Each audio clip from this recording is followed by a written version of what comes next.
ಎಲ್ರಿಗೂ ನಮಸ್ಕಾರ. ಈ ದಿನವೇ ಸ್ಕಂದದೇವರು ಅಧರ್ಮವನ್ನು ನಾಶ ಮಾಡಿ ಧರ್ಮಸ್ಥಾಪನೆ ಮಾಡಿದ್ದು.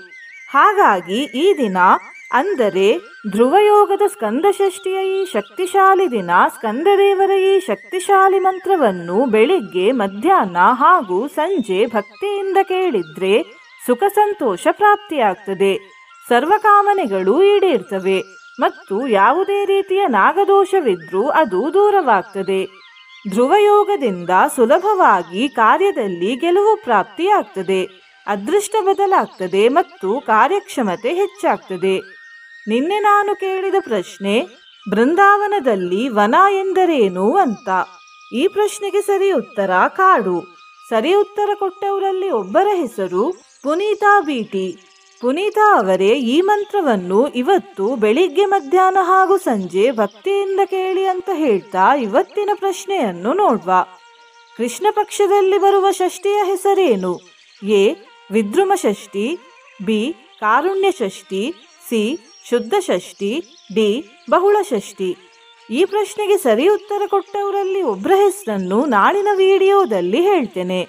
ಬನ್ನಿ ಈಗ ಈ ಶಕ್ತಿಶಾಲಿ ಸ್ಕಂದ ಷಷ್ಠಿ ಮಂತ್ರವನ್ನು 108 ಬಾರಿ ಭಕ್ತಿಯಿಂದ ಕೇಳ್ವ. ಅದಕ್ಕಿಂತ ಮುಂಚೆ ಓಂ ಸ್ಕಂದಾಯ ನಮಃ ಅಂತ ಕಮೆಂಟ್ ಮಾಡಿ, ಚಾನಲಿಗೆ ಹೊಸಬ್ರಾಗಿದ್ರೆ ಚಾನಲ್ ಅನ್ನು ಸಬ್ಸ್ಕ್ರೈಬ್ ಮಾಡಿ, ಹತ್ರ ಇರುವ ಬೆಲ್ ಬಟನ್ ಪ್ರೆಸ್ ಮಾಡಿ, ಆಲ್ ಅನ್ನೋ ಆಪ್ಷನ್ ಅನ್ನ ಸೆಲೆಕ್ಟ್ ಮಾಡಿ. ಸರ್ವಾನ್ ಕಾಮಾನವಾಪ್ನೋತಿ ಭವದಾರಾಧನಾತ್ ಖಲು ಮಮ ಪೂಜಾಮನುಗ್ರಾಹ್ಯ ಸುಪ್ರಸೀದ ಭವಾನಘ.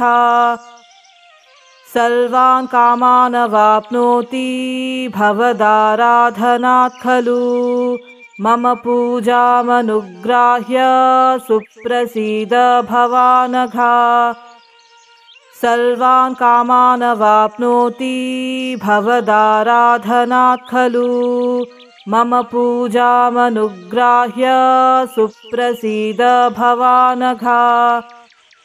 ಸರ್ವಾನ್ ಕಾಮಾನವಾಪ್ನೋತಿ ಭವದಾರಾಧನಾತ್ ಖಲು ಮಮ ಪೂಜಾಮನುಗ್ರಾಹ್ಯ ಸುಪ್ರಸೀದ ಭವಾನಘ. ಸರ್ವಾನ್ ಕಾಮಾನವಾಪ್ನೋತಿ ಭವದಾರಾಧನಾತ್ ಖಲು ಮಮ ಪೂಜಾಮನುಗ್ರಾಹ್ಯ ಸುಪ್ರಸೀದ ಭವಾನಘ. ಸರ್ವಾನ್ ಕಾಮಾನವಾಪ್ನೋತಿ ಭವದಾರಾಧನಾತ್ ಖಲು ಮಮ ಪೂಜಾಮನುಗ್ರಾಹ್ಯ ಸುಪ್ರಸೀದ ಭವಾನಘ. ಸರ್ವಾನ್ ಕಾಮಾನವಾಪ್ನೋತಿ ಭವದಾರಾಧನಾತ್ ಖಲು ಮಮ ಪೂಜಾಮನುಗ್ರಾಹ್ಯ ಸುಪ್ರಸೀದ ಭವಾನಘ. ಸರ್ವಾನ್ ಕಾಮಾನವಾಪ್ನೋತಿ ಭವದಾರಾಧನಾತ್ ಖಲು ಮಮ ಪೂಜಾಮನುಗ್ರಾಹ್ಯ ಸುಪ್ರಸೀದ ಭವಾನಘ. ಸರ್ವಾನ್ ಕಾಮಾನವಾಪ್ನೋತಿ ಭವದಾರಾಧನಾತ್ ಖಲು ಮಮ ಪೂಜಾಮನುಗ್ರಾಹ್ಯ ಸುಪ್ರಸೀದ ಭವಾನಘ. ಸರ್ವಾನ್ ಕಾಮಾನವಾಪ್ನೋತಿ ಭವದಾರಾಧನಾತ್ ಖಲು ಮಮ ಪೂಜಾಮನುಗ್ರಾಹ್ಯ ಸುಪ್ರಸೀದ ಭವಾನಘ. ಸರ್ವಾನ್ ಕಾಮಾನವಾಪ್ನೋತಿ ಭವದಾರಾಧನಾತ್ ಖಲು ಮಮ ಪೂಜಾಮನುಗ್ರಾಹ್ಯ ಸುಪ್ರಸೀದ ಭವಾನಘ. ಸರ್ವಾನ್ ಕಾಮಾನವಾಪ್ನೋತಿ ಭವದಾರಾಧನಾತ್ ಖಲು ಮಮ ಪೂಜಾಮನುಗ್ರಾಹ್ಯ ಸುಪ್ರಸೀದ ಭವಾನಘ. ಸರ್ವಾನ್ ಕಾಮಾನವಾಪ್ನೋತಿ ಭವದಾರಾಧನಾತ್ ಖಲು ಮಮ ಪೂಜಾಮನುಗ್ರಾಹ್ಯ ಸುಪ್ರಸೀದ ಭವಾನಘ. ಸರ್ವಾನ್ ಕಾಮಾನವಾಪ್ನೋತಿ ಭವದಾರಾಧನಾತ್ ಖಲು ಮಮ ಪೂಜಾಮನುಗ್ರಾಹ್ಯ ಸುಪ್ರಸೀದ ಭವಾನಘ. ಸರ್ವಾನ್ ಕಾಮಾನವಾಪ್ನೋತಿ ಭವದಾರಾಧನಾತ್ ಖಲು मम पूजामनुग्राह्य सुप्रसीद भवानघ। सर्वान् कामानवाप्नोति भवदाराधनात् खलु। मम पूजामनुग्राह्य सुप्रसीद भवानघ। सर्वान् कामानवाप्नोति भवदाराधनात् खलु। मम पूजामनुग्राह्य सुप्रसीद भवानघ। सर्वान् कामानवाप्नोति भवदाराधनात् खलु। मम पूजामनुग्राह्य सुप्रसीद भवानघ। सर्वान् कामानवाप्नोति भवदाराधनात् खलु। मम पूजामनुग्राह्य सुप्रसीद भवानघ। सर्वान् कामानवाप्नोति भवदाराधनात् खलु। मम पूजामनुग्राह्य सुप्रसीद भवानघ। सर्वान् कामानवाप्नोति भवदाराधनात् खलु। मम पूजामनुग्राह्य सुप्रसीद भवानघ। सर्वान् कामानवाप्नोति भवदाराधनात् खलु। मम पूजामनुग्राह्य सुप्रसीद भवानघ। सर्वान् कामानवाप्नोति भवदाराधनात् खलु। मम पूजामनुग्राह्य सुप्रसीद भवानघ। सर्वान् कामानवाप्नोति भवदाराधनात् खलु। मम पूजामनुग्राह्य सुप्रसीद भवानघ। सर्वान् कामानवाप्नोति भवदाराधनात् खलु। मम पूजामनुग्राह्य सुप्रसीद भवानघ। सर्वान् कामानवाप्नोति भवदाराधनात् खलु। मम पूजामनुग्राह्य सुप्रसीद भवानघ।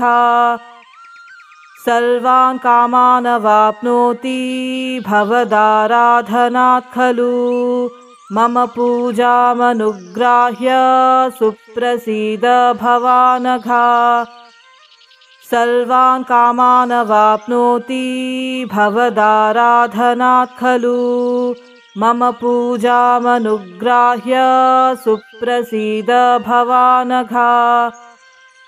सर्वान् कामानवाप्नोति भवदाराधनात् खलु।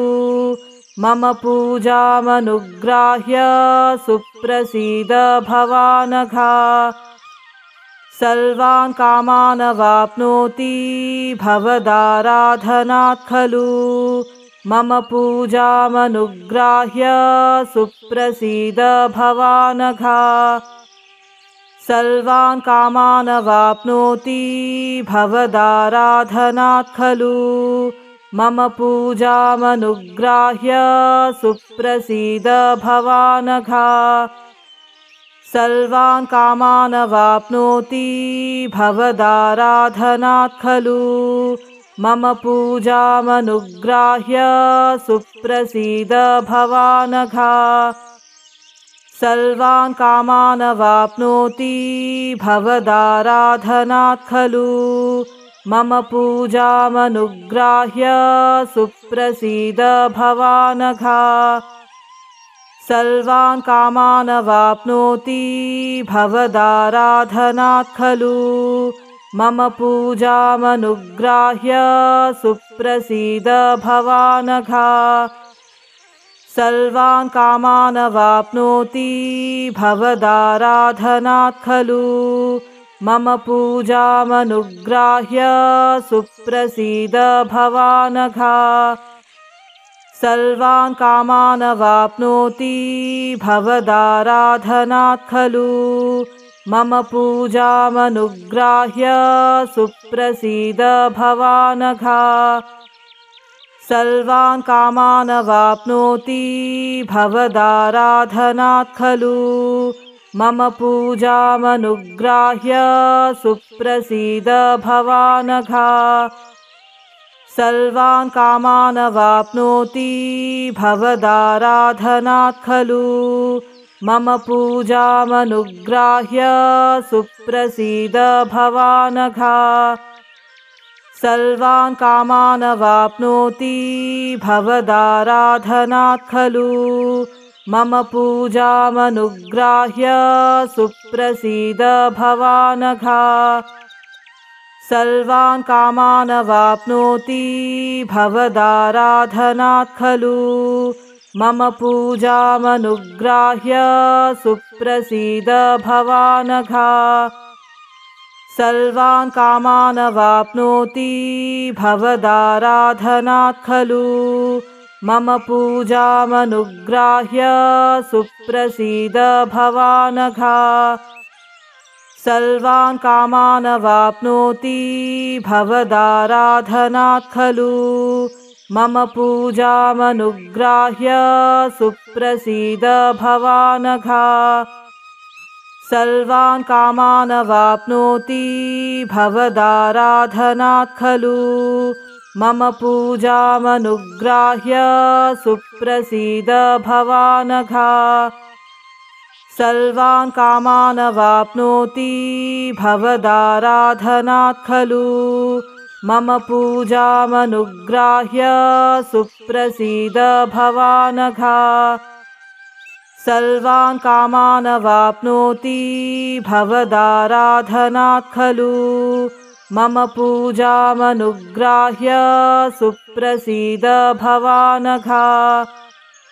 सर्वान् कामान् वाप्नोति भवदाराधनात् खलु मम पूजामनुग्राह्य सुप्रसीद भवानघ सर्वान् कामान् वाप्नोति भवदाराधनात् खलु मम पूजामनुग्राह्य सुप्रसीद भवानघ सर्वान् कामान् वाप्नोति भवदाराधनात् खलु मम पूजामनुग्राह्य सुप्रसीद भवानघ सर्वान् कामान् वाप्नोति भवदाराधनात् खलु मम पूजामनुग्राह्य सुप्रसीद भवानघ सर्वान् कामान् वाप्नोति भवदाराधनात् खलु मम पूजामनुग्राह्य सुप्रसीद भवानघ सर्वान् कामान् वाप्नोति भवदाराधनात् खलु मम पूजामनुग्राह्य सुप्रसीद भवानघ सर्वान् कामान् वाप्नोति भवदाराधनात् खलु मम पूजामनुग्राह्य सुप्रसीद भवानघ सर्वान् कामान् वाप्नोति भवदाराधनात् खलु मम पूजामनुग्राह्य सुप्रसीद भवानघ सर्वान् कामान् वाप्नोति भवदाराधनात् खलु मम पूजामनुग्राह्य सुप्रसीद भवानघ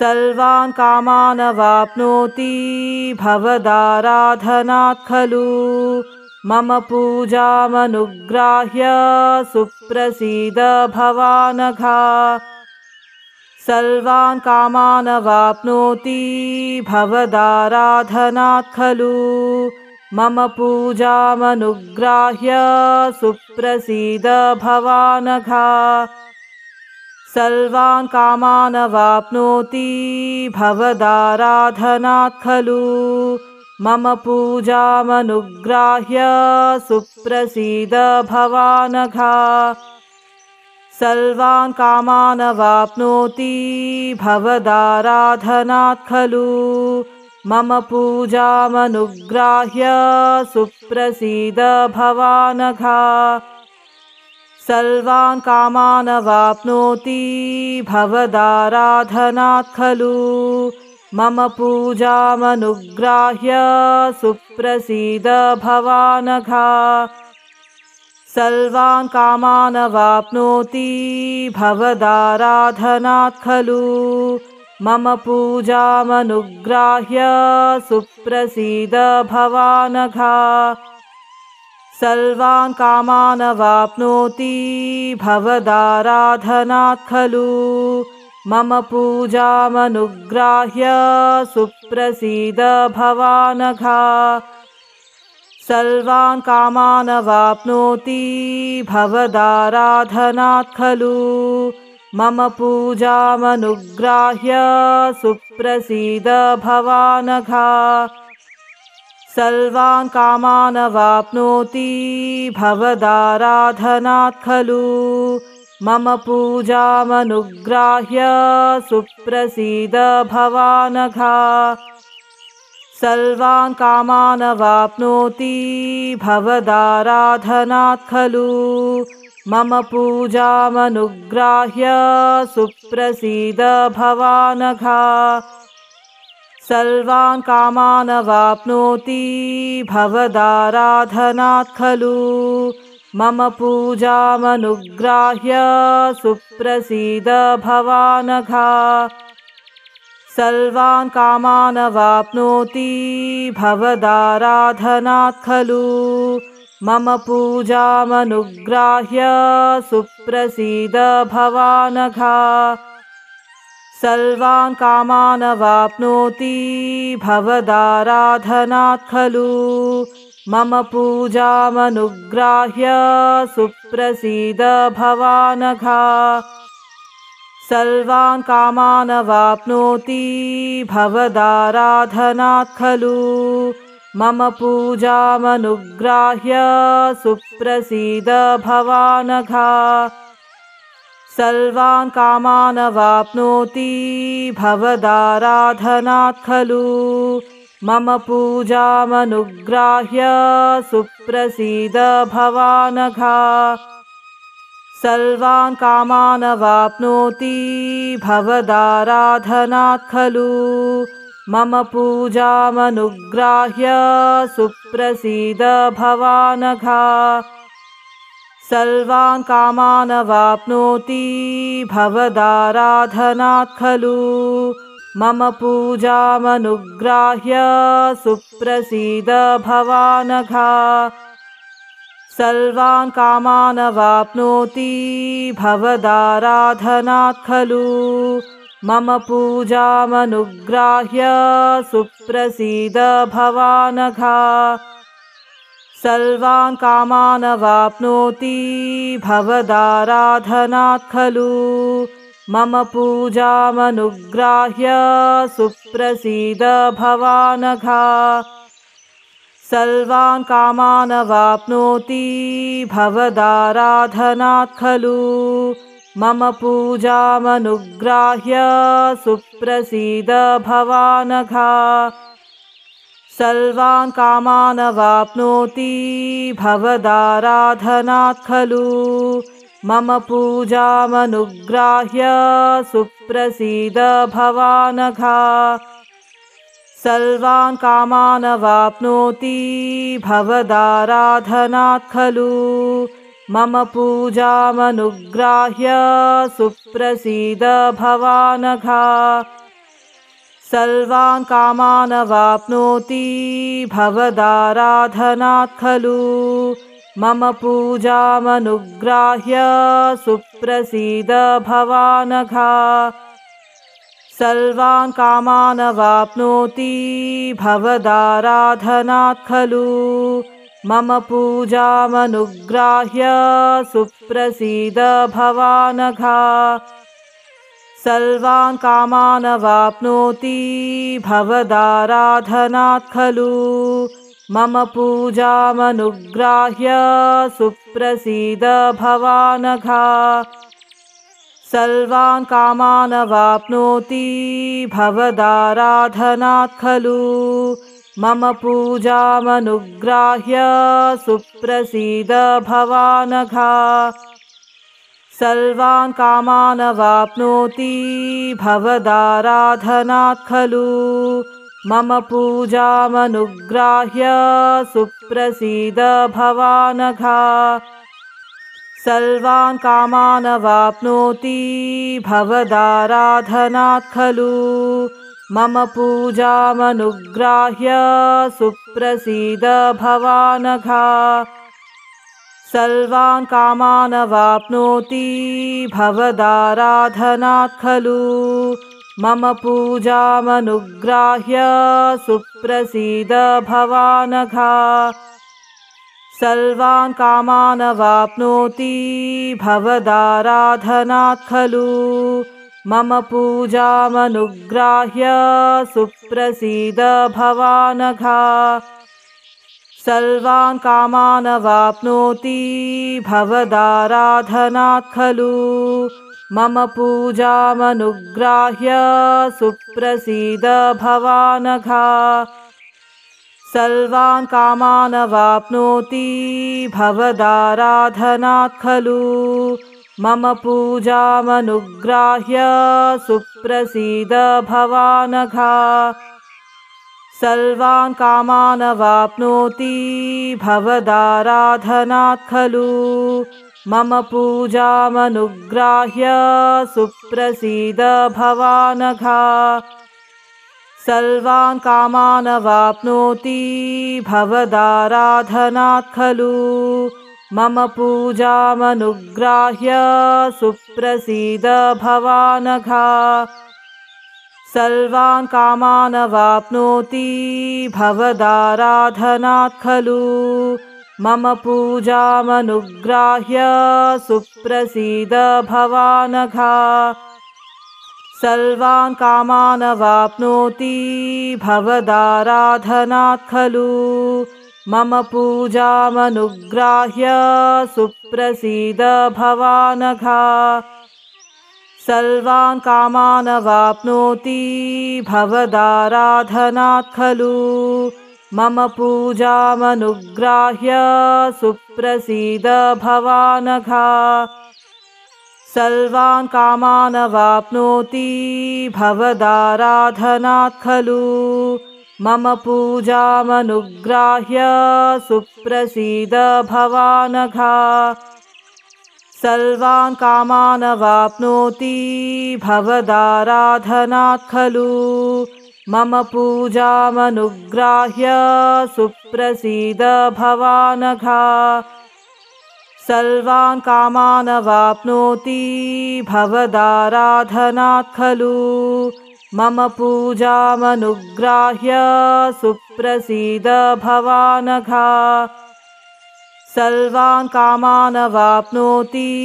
भवदाराधनात् खलु मम पूजामनुग्राह्य सुप्रसीद भवानघ सर्वान् कामानवाप्नोति भवदाराधनात् खलु मम पूजामनुग्राह्य सुप्रसीद भवानघ सर्वान् कामानवाप्नोति भवदाराधनात् खलु मम पूजामनुग्राह्य सुप्रसीद भवानघ सर्वान् कामानवाप्नोति भवदाराधनात् खलु मम पूजामनुग्राह्य सुप्रसीद भवानघ सर्वान् कामानवाप्नोति भवदाराधनात् खलु मम पूजामनुग्राह्य सुप्रसीद भवानघ सर्वान् कामानवाप्नोति भवदाराधनात् खलु मम पूजामनुग्राह्य सुप्रसीद भवानघ सर्वान् कामानवाप्नोति भवदाराधनात् खलु मम पूजामनुग्राह्य सुप्रसीद भवानघ सर्वान् कामानवाप्नोति भवदाराधनात् खलु मम पूजामनुग्राह्य सुप्रसीद भवानघ सर्वान् कामानवाप्नोति भवदाराधनात् खलु मम पूजामनुग्राह्य सुप्रसीद भवानघ सर्वान् कामानवाप्नोति भवदाराधनात् खलु मम पूजामनुग्राह्य सुप्रसीद भवानघ सर्वान् कामानवाप्नोति भवदाराधनात् खलु मम पूजामनुग्राह्य सुप्रसीद भवानघ सर्वान् कामानवाप्नोति भवदाराधनात् खलु मम पूजामनुग्राह्य सुप्रसीद भवानघ सर्वान् कामानवाप्नोति भवदाराधनात् खलु मम पूजामनुग्राह्य सुप्रसीद भवानघ सर्वान् कामानवाप्नोति भवदाराधनात् खलु मम पूजामनुग्राह्य सुप्रसीद भवानघ। ಧನ್ಯವಾದಗಳು।